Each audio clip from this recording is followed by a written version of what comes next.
The crystal chandelier scattered a galaxy of light across the marble floor.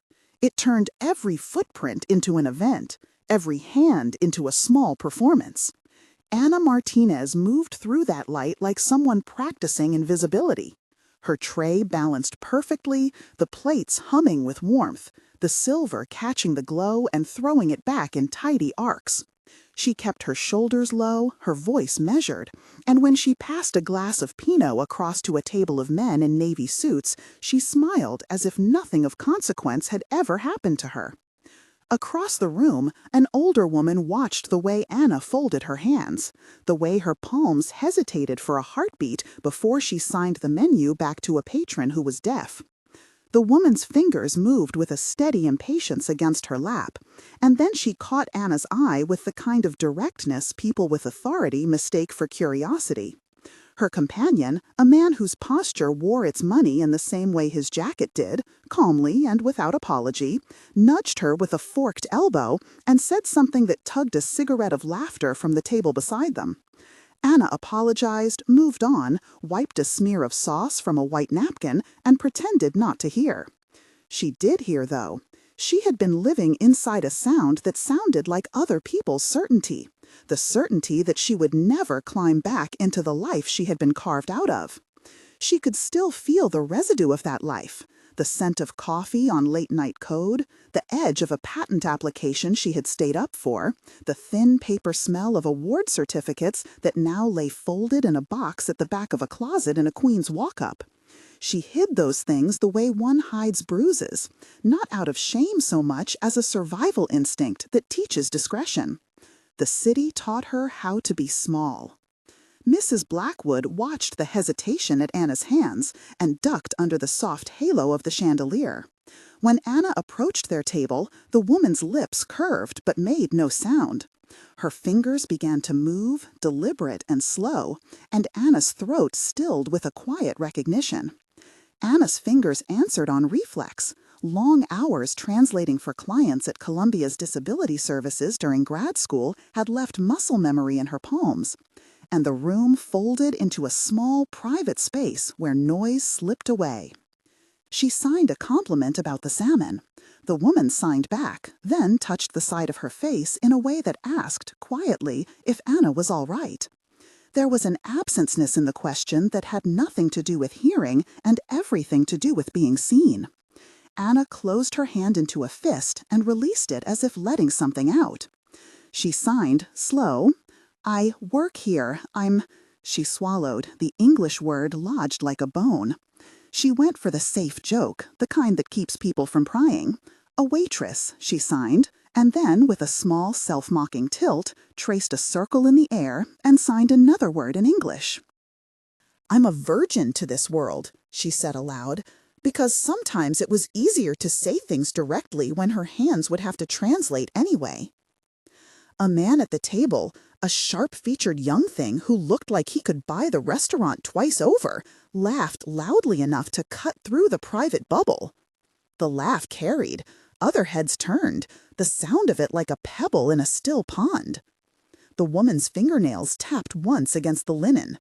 She smiled at Anna and signed something that Anna felt in the bones of her hands, a précis, warm and plain.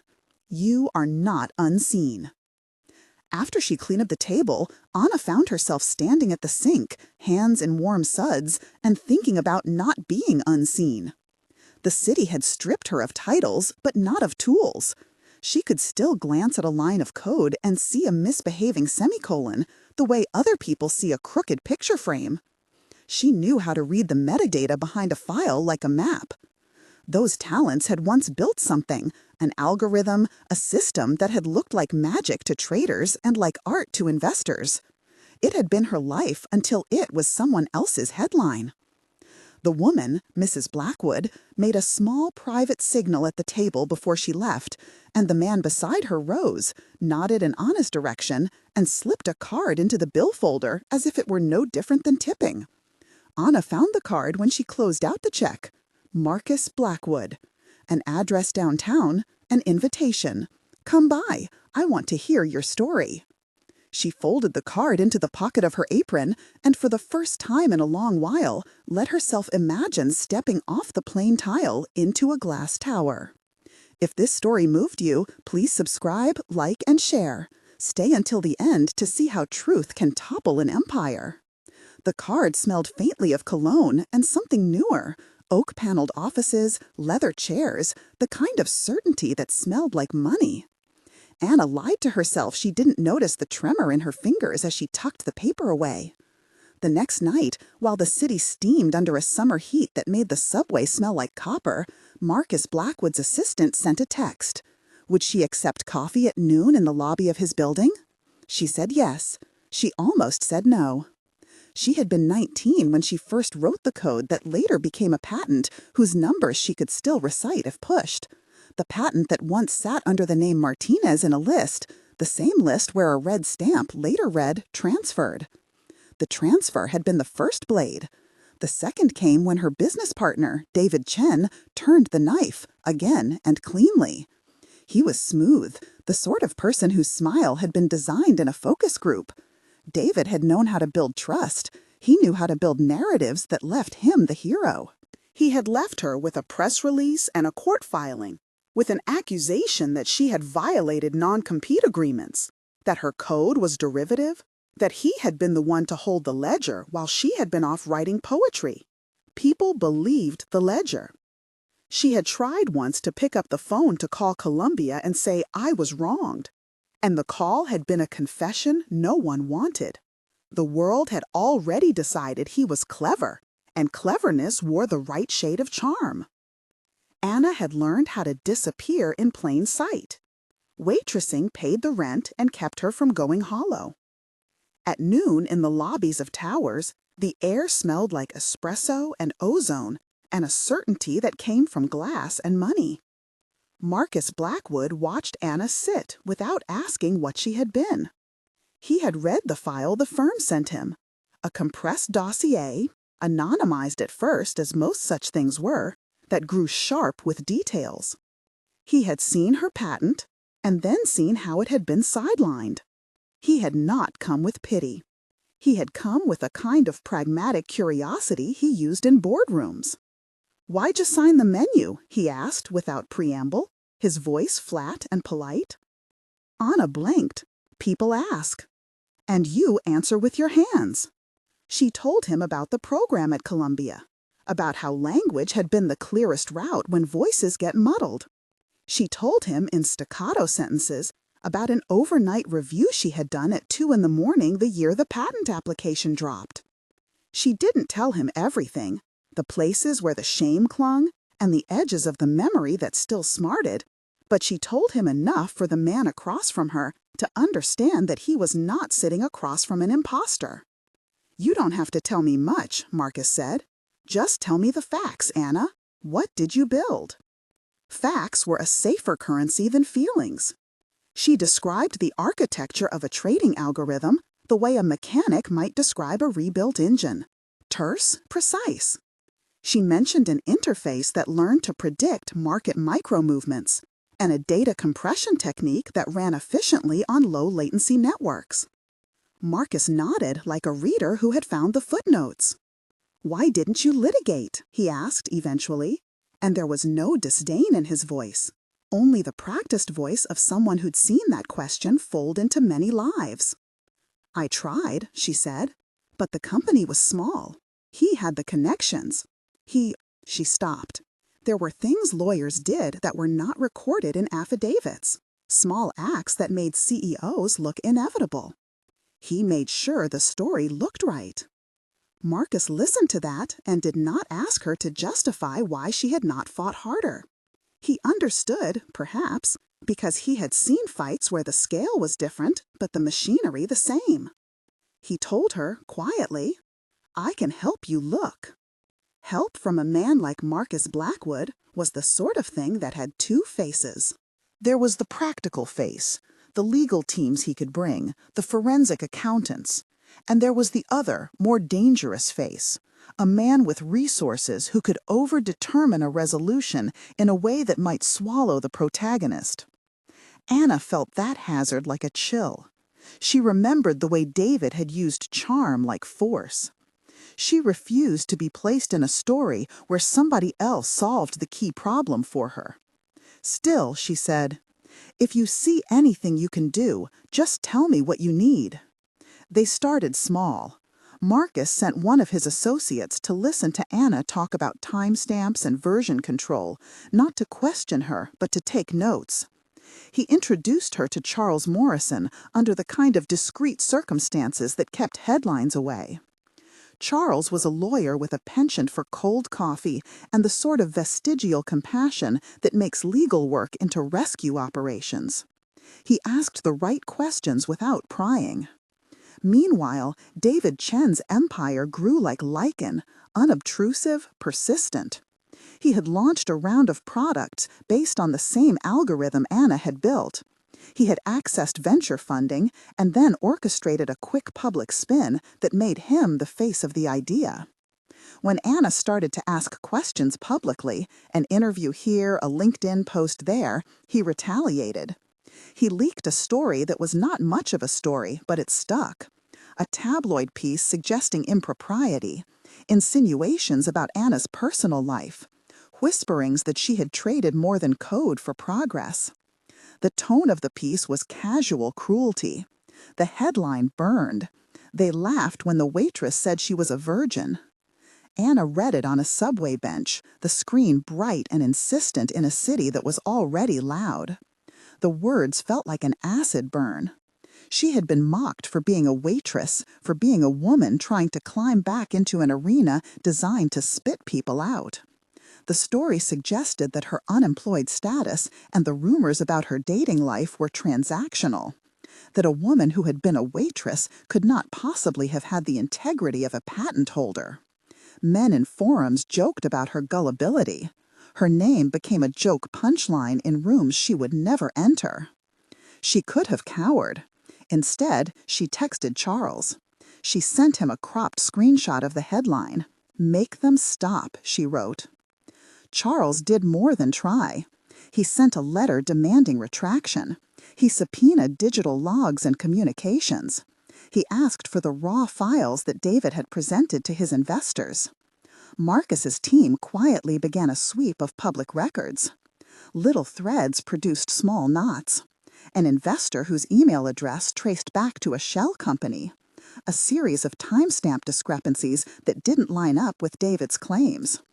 Each pinprick of evidence did not feel like much on its own, but together they began to sketch the same outline.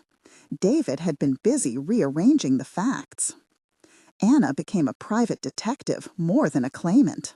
She sat in front of her computer late after the restaurant shift and learned to read version histories forensically, to notice when a line of code bore the fingerprints of a different author. She drank bitter coffee that tasted like revenge and slept in short increments. Her apartment, with its single window and the narrow table that had once been a desk, became a map of her obsessions. Post-it notes with dates, printed emails with red circles, photographs of documents she could not yet show anyone but had to prove she still kept. Charles moved with the kind of patience that made courtroom strategy look like chess. He wanted to force David into discovery. He wanted to get the original files, the uncompressed code, the notebooks. Marcus's legal team prepared their own parallel dossier, their investigators making discreet inquiries into the chain of custody for the files David claimed were original. The more they pulled, the more threads unraveled.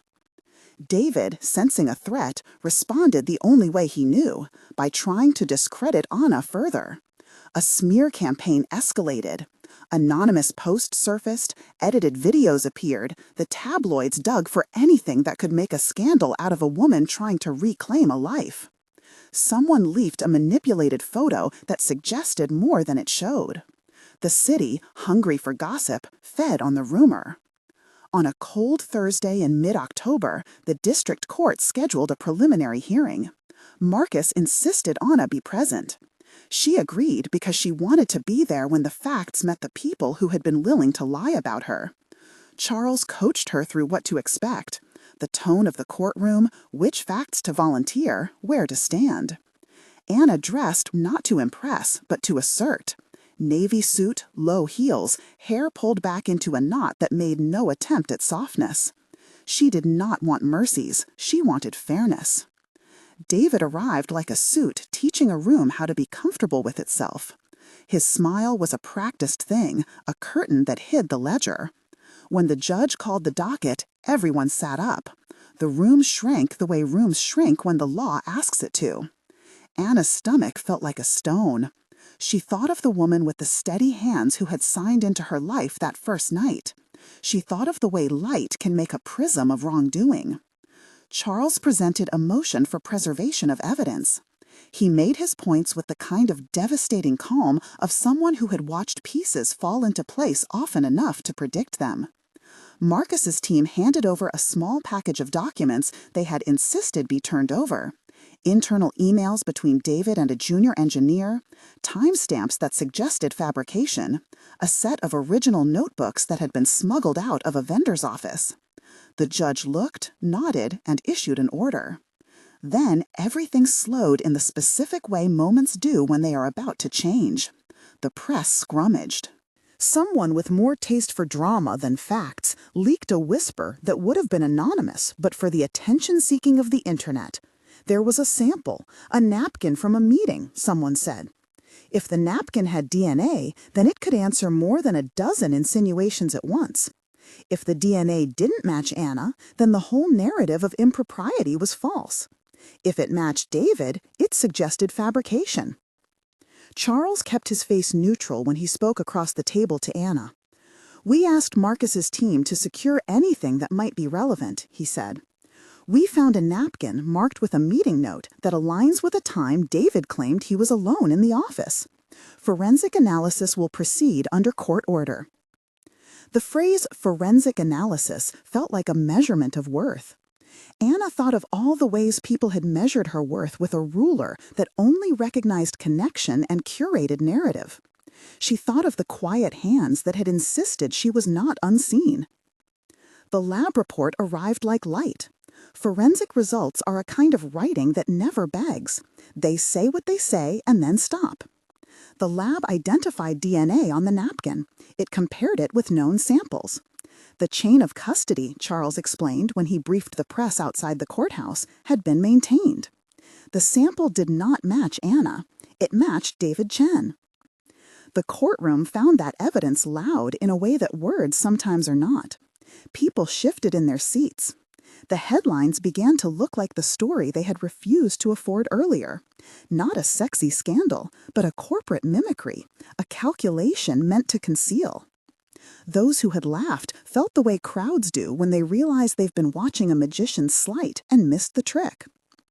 David, when asked to explain, first denied, then deflected, then tried indignation. The measured veneer cracked into the kind of panic that shows in the way a liar starts to believe his own lies. He admitted, at one point, in a private moment that slid into the public record, that he had been under pressure to show rapid growth. And that means accumulated into acts that looked smaller than they were until they did not. Anna sat through the cross-examination like someone listening to a tape of the past. When her turn to speak came, she did not clutch a prepared affidavit. She spoke plainly. She described the nights she had spent revising a line of code until the algorithm hummed like an obedient thing. She described the day the code had been transferred from her laptop and the 2 years that followed when the world decided to believe the person who always smiled. She did not ask for pity. She asked for the recognition of the record. When the judge ruled in their favor, the sigh in the room sounded like rain. The judge ordered further discovery. The press tried to make the victory cinematic, to spin it into something that fit neatly into narratives about rich men being brought down.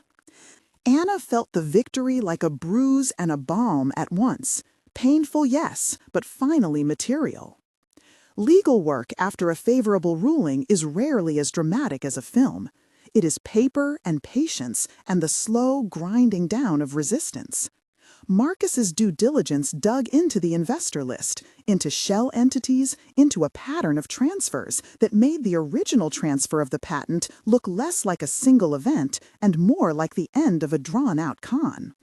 Charles filed motions, gathered affidavits from engineers who remembered Anna at late-night stand-ups, found archived copies of her notebooks in a lab that no one had expected to retain paper. There was a high moment, one an observer could have called the climax, and yet it began with a small act.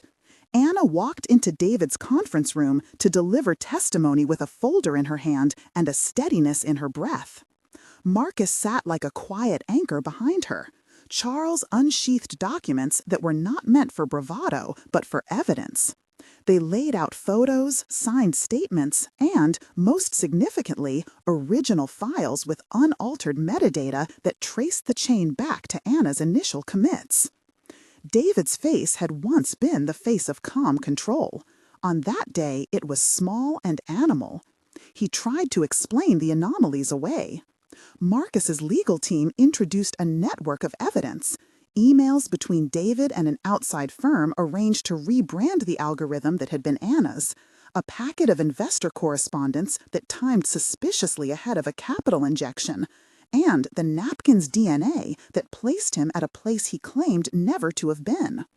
When the court unspooled the documents on screen, showing lines of code that matched Anna's handwriting and timestamps that resisted explanation, the room's temperature changed. It was the small, specific kind of change that makes power feel less like a constant and more like a thing that can wobble. In the aftermath, there were apologies that read like contracts, and there were apologies that looked like scavenged dignity. The networks that had published worst insinuations issued mild statements about errors. David faced a separate civil action. Investors who had been complicit found reasons to settle. The patent transferred back under a court order.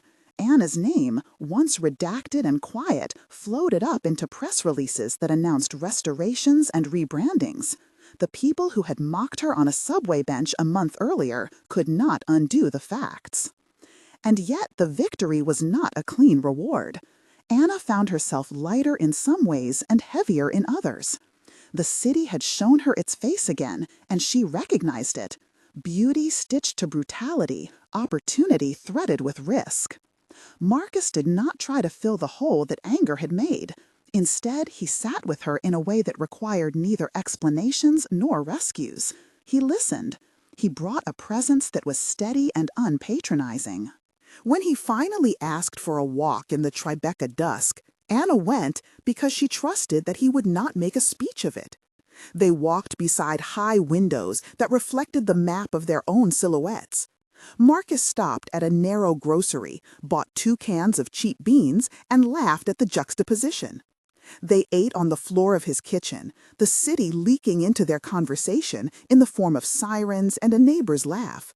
He watched her eat and told her he admired the way she had refused to be quieted.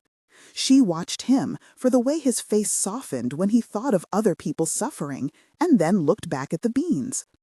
Consent in the small things mattered. When he reached for her hand across the counter, he asked, softly, plainly, "May I?" She said yes. He kissed her in a way that was gentle, not hungry. They both laughed at the sound of it. Their relationship built in ordinary increments. Coffee on early mornings, an argument about a song he liked, a late-night phone call where she read a line of her code aloud because it felt victorious. Marcus made room for her agency in ways both practical and human. He did not prescribe her future. Instead, he offered partnership. In the quiet that followed the legal victory, Anna rebuilt her life with a care that honored the place the past had left in her. She reopened contact with people who had been supportive. Sarah, who had been her co-worker at the startup, Jennifer, who once worked at David's HR department and had pulled a face at some of his decisions, and hired a small team. She did not want to be the kind of CEO who erased the memory of failure to seem formidable. She wanted a company built on a model that respected people as much as profit. David's professional fall was not a downfall like in the movies. There was no dramatic prison cell, no confession on a rooftop. But there were consequences. Investors distanced, litigation stacked, and reputational cost accrued. He lost board seats and privileges, his credibility eroded. That erosion had an arithmetic quality. Once trust is gone, every annotation of character changes. Anna, who had spent years reconstructing the architecture of her life, watched as the man who had once towered over her reduced himself through the weight of his choices. There was a moment, months after the court's decision, when the tabloids tried to retrieve their market share of outrage with a new attempt at scandal. They dug into Anna's personal life again, trying to fold her into an old narrative that suggested women who served in restaurants were only ever stepping stones. This time, the city was less inclined to dip its face into the shallow pool of gossip. People had watched facts, not fiction. The napkin's DNA had been a tilt of truth that made the follies of rumor look small by comparison.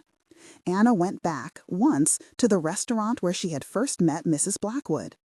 She wore a plain sweater and sneakers and sat at a corner table as if she had always belonged there. Mrs. Blackwood signed across menus, and this time Anna did not keep her hands to herself. They exchanged jokes about the chef's salmon. Marcus sat down with her and Mrs. Blackwood and applauded the way the older woman moved her fingers with a clever impatience.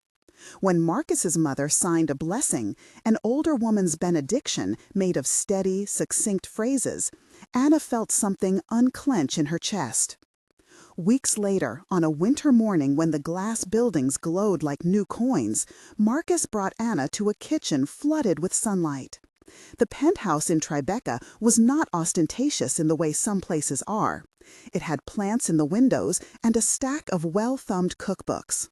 Marcus moved through the room like a man who had decided to live in the middle distance between command and tenderness. He took her hand, and for the first time in months, there was not a legal filing or a press clipping between them. He had asked her to marry him in a way that asked for her choice and honored her scars. A small ring, a question, and a silence that waited. She said yes. He slipped the ring onto her finger with a tenderness that acknowledged her past and promised not to replace it. Mrs. Blackwood, who had come to stand behind Marcus, signed steadily. "You were never invisible." The words had become a truth they all could touch. They rebuilt a business on different terms. Anna took back the patents and used them to start a company with transparency at its core. Marcus invested more than money. He brought legal safeguards and staffing structures that honored labor and compensated for vulnerability. Charles, with his dry coffee breath and his quiet competence, became counsel to the new entity. A man who had seen many bad things and had chosen, finally, to make good ones stick. There were quiet days that felt like victory, and quieter ones that felt like tests. Anna would sometimes wake up in the night and reach for the certainty that had once been her identity and find it dulled. Recovery is not a trajectory of perfect upward motion. It is a series of small choices to come back to oneself. She learned to answer the phone less impulsively, to say no, to guard the edges of her life without building walls that shut out warmth. Marcus learned to wait at doors in a way that offered him the space to love without smother. Years later, a retrospective piece ran in a magazine that insisted on wearing scandal like jewelry. The headline anchored itself to the old froth. They laughed when the waitress said she was a virgin until the DNA test silenced everyone. Anna read it once and then put it aside. Headlines capture the flair of a moment, they rarely touch the texture of a life. On the terrace of their apartment, Anna watched light move across the Hudson, watched windows that used to be opaque open like eyes. On nights when the city felt like a safe companion rather than a predator, Anna and Marcus would stand at the window and watch a strip of light travel down the towers opposite. Sometimes they would talk about business, sometimes about nothing at all. Once, Mrs. Blackwood came over and signed a joke about the ridiculousness of headlines. They all laughed at the familiar human tendency to reduce complexity into a single sharp sentence. Outside, the world would always be hungry for spectacle. Inside, the small daily acts would hold steadier weight. Anna tucked her hand into Marcus's and felt the press of a life that was not defined by what others had said of her, but by what she chose to do with the truth when it finally arrived. The DNA test had silenced the laughter, yes. What followed was quieter and more important. The reclamation of dignity by steady, deliberate action, and the slow, unsexy work of living a life that wasn't built on someone else's lie. Morning came in a pale strip down the stairwell as Anna unlocked the office door. The city outside was already negotiating its noises. Street cleaners, a radio and a bakery, a bike bell cutting the air. Inside, the place smelled of coffee and paper, the honest odors of work rebuilding itself. She set her bag on the shelf, smoothed the crease in her jacket, and took the little envelope from her bag where the napkin lay folded. For a moment she held it in both hands, as if measuring weight by lightness. Then she slid it into a drawer marked, with a small private irony, evidence. The team was already moving. Priya had arrived early and had arranged the long table with new folders, each bearing a return-to-work checklist that read less like an audit and more like a promise. Clear communication, fair investigation protocols, support for those affected. Jamal, their counsel, hovered at the laptop, the legal hand that had steadied them through the worst. His face was relaxed in a way Anna had not seen in months. "Morning," Marcus said as he came in behind her, carrying a thermos. He kissed her on the temple with a quick, practiced tenderness and set the thermos beside her. "Ready?" She nodded. Ready was not the right word, but it was the one they had agreed to use. Ready meant enough courage to start with small, certain acts. It meant showing up. They moved into the first session of the day, a workshop on consent and documentation led by Priya, whose voice had the unruffled patience of someone used to translating policy into care. People shuffled, pens clicked. A young developer, Leela, who had applied after seeing Anna speak at a meetup, sat with her knees turned inward, eyes both eager and guarded. Anna listened more than she spoke. The temptation to shape every sentence, to make every policy a monument to her hours, was strong. Instead, she asked small, precise questions. How will this look to someone who is afraid to speak? How do we preserve privacy while ensuring accountability? Each question steered the conversation away from performative language and toward mechanics that actually mattered. It was work that didn't show well in headlines. Specifying who would be present at interviews, creating a neutral advocate seat for anyone testifying, a timeline for responses that refused to let issues linger in limbo. "Make it accessible," she said at one point. "Make it human. If someone has to choose between navigating our process and keeping their job, then we have failed." Lila raised her hand. How did you keep going when things were falling apart outside?"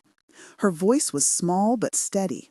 There was a recognition in the office now that people were listening, not to a celebrity of suffering, but to someone who had stepped back into work and found ways to protect others. Anna looked at the young woman and remembered the shapeless, furious energy of her own beginning. "You find the small tasks that restore shape," she said. "You make a list you can complete. You give someone one kind thing you can control, and then you do it again." After the workshop, Anna met with the design team. They had built a new feature, a reporting flow that asked fewer invasive questions up front and routed sensitive reports to trained human reviewers before any algorithm touched them. It was a simple principle that required complex engineering. Put humans at the center, not at the margins. She read the mock-ups, traced the user paths with her finger, imagined the person on the other end, the hands that might shake as they typed, the breath that might come fast. The feature felt like a small bridge. She approved it with the quiet relief of someone who had watched a plan turn into a tool that could be useful. The afternoon brought a call from Dr. Leah Morales, the scientist who had run the lab that had turned a coffee-stained napkin into the fulcrum of the case. Leah asked to come by with a box. When she arrived, she walked with the sure, economical steps of someone familiar with the mechanics of truth. Pipettes, centrifuges, the gentle cruelty and kindness of a lab bench. "You look less like you were a headline," Leah said, and it was not cruelty, but recognition. She understood what it cost to be visible in the wrong ways. Anna laughed, a bright, surprised sound. "I look like I get more sleep." Leah set the box on the table and opened it. Inside were test tubes, careful notes, a small plaque that read, in scientific dryness, "Chain of Custody, Variants." Her fingers, stained faintly with lab work, reached for the napkin in its little envelope and then paused. "I kept a copy," Leah said, "of the report, the assays, for the archive, for—" She shrugged. There were words she did not need to say. The work of the lab had been methodical, but not indifferent. It had been a refusal of grandstanding, a dedication to labor that reduced nothing to spectacle. They spoke then in the comfortable shorthand of people who had preserved something important. Leah told stories of late nights at the bench, the odd pleasure of a result that aligned with a hunch, the way science sometimes felt like prayer, small acts offered toward a wider truth. Anna told Leah what the napkin now meant, not only evidence, but a talisman of fragile justice, a reminder that small things could unmake large falsehoods.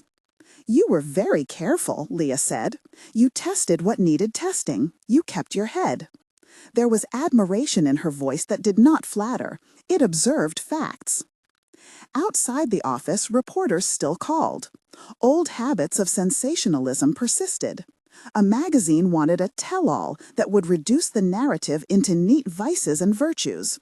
Anna refused. She had learned that the shape of a story could heal or hurt. She chose the former. That evening, she and Marcus went to a small dinner with Mrs. Blackwood, who had become, in the slow domestication of their lives, both a practical ally and a comic weather vane. The woman had a talent for saying bitter things and then offering cake.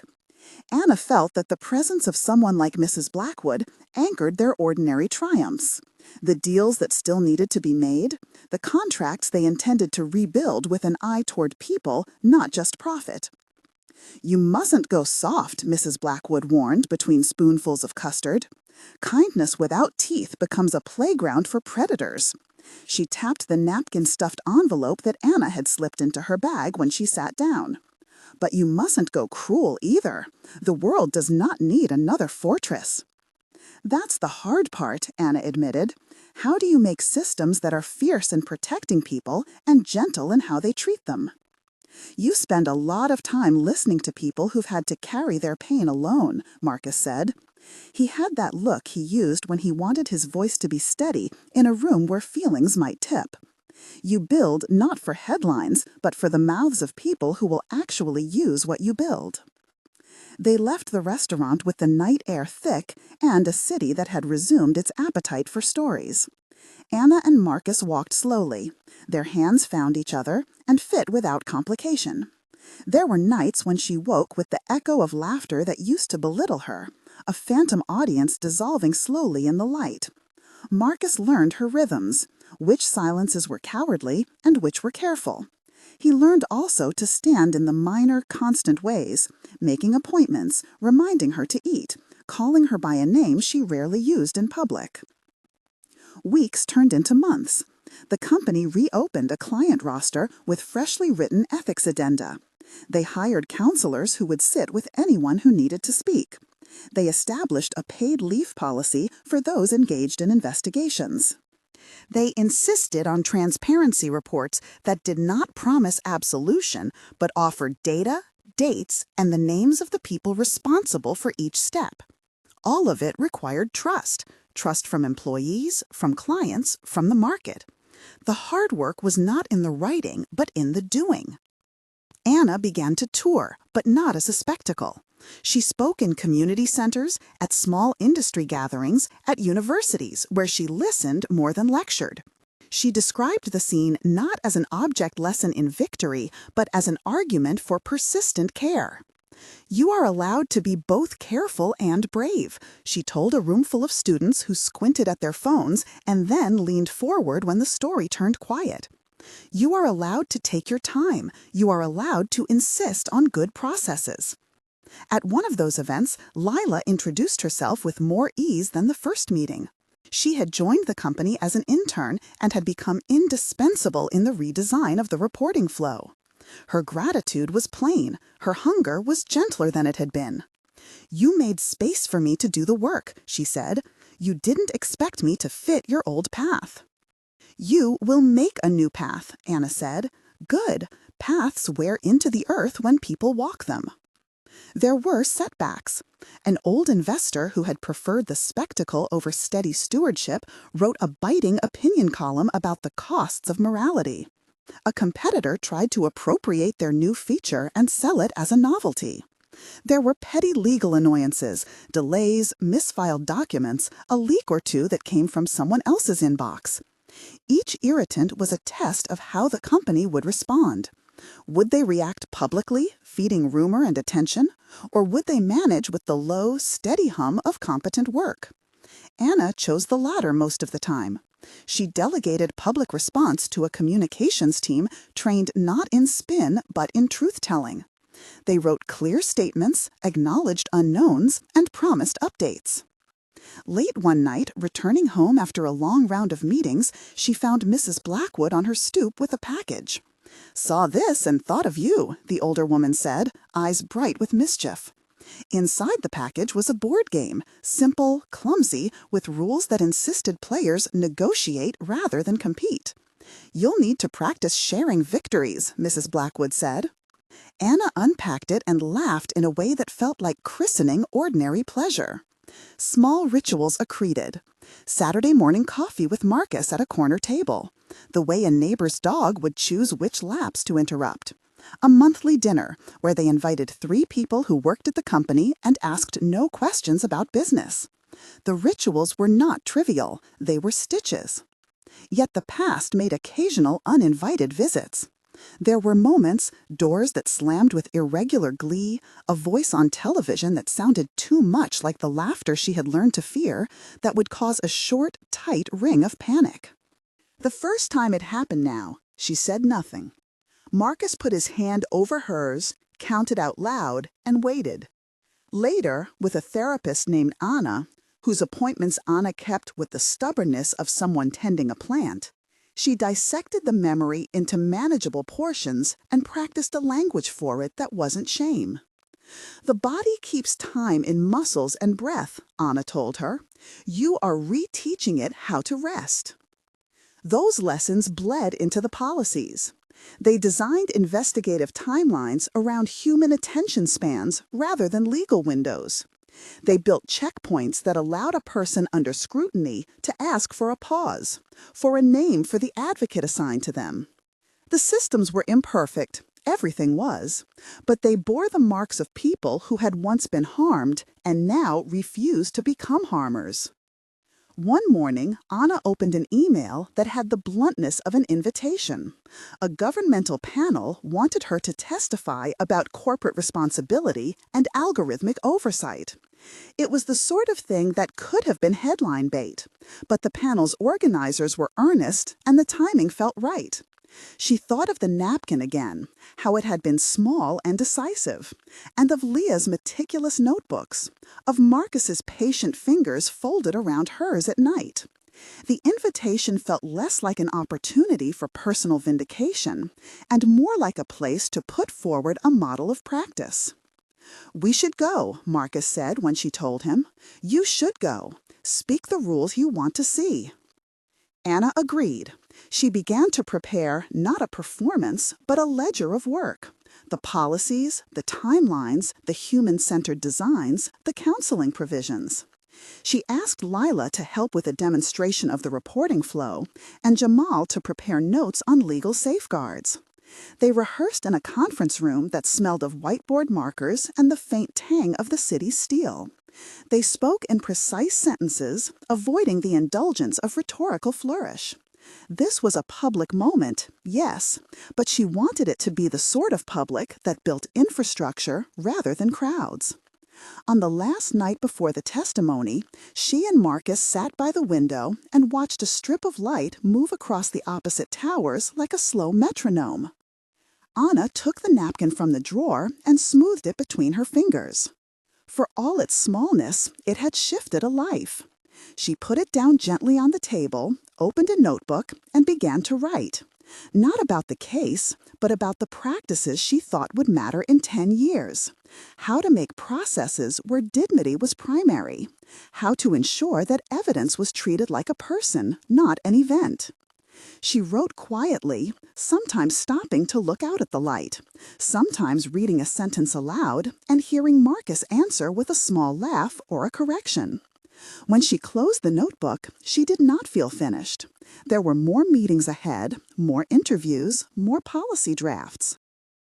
There were also the small acts of living that felt as decisive as any legal victory: saying thank you, keeping a promise, listening when someone is afraid. Before she turned out the lamp, she folded the napkin into a careful square and slipped it into the pocket of the notebook. It was not a shrine. It was a reminder of method, how patient evidence had been, how a simple object could compel people to pay attention. She set the notebook on the shelf beside the contract books, the counsel notes, the lunchboxes of the people who would now, because of this work, have a slightly safer day. Outside, the city kept its appetite for spectacle. Inside, Anna slept with a steadying thought, that the life she had reclaimed was not merely a safe harbor, but a workshop, where tools were forged slowly, and where the work of care would be measured not in headlines, but in the number of persons who could walk in and say, without shaking, "I have been heard." She did not know then what the panel would bring. She did not know which stories would resurface, which questions would be asked in the auditorium's harsh light. She only knew she would go and say what she had rehearsed, that systems could be human, that evidence needed gentleness and rigor in equal measure, and that a city that treated its people well would be less likely to allow small cruelties to become disasters. When morning came, she stood at the window, the napkin against her palm like a silent witness, and walked out into a day that would ask more of her. She felt her pulse steady under the weight of ordinary obligations. The work of rebuilding was not finished. It had only come in a different shape into the long middle of what she had chosen to live.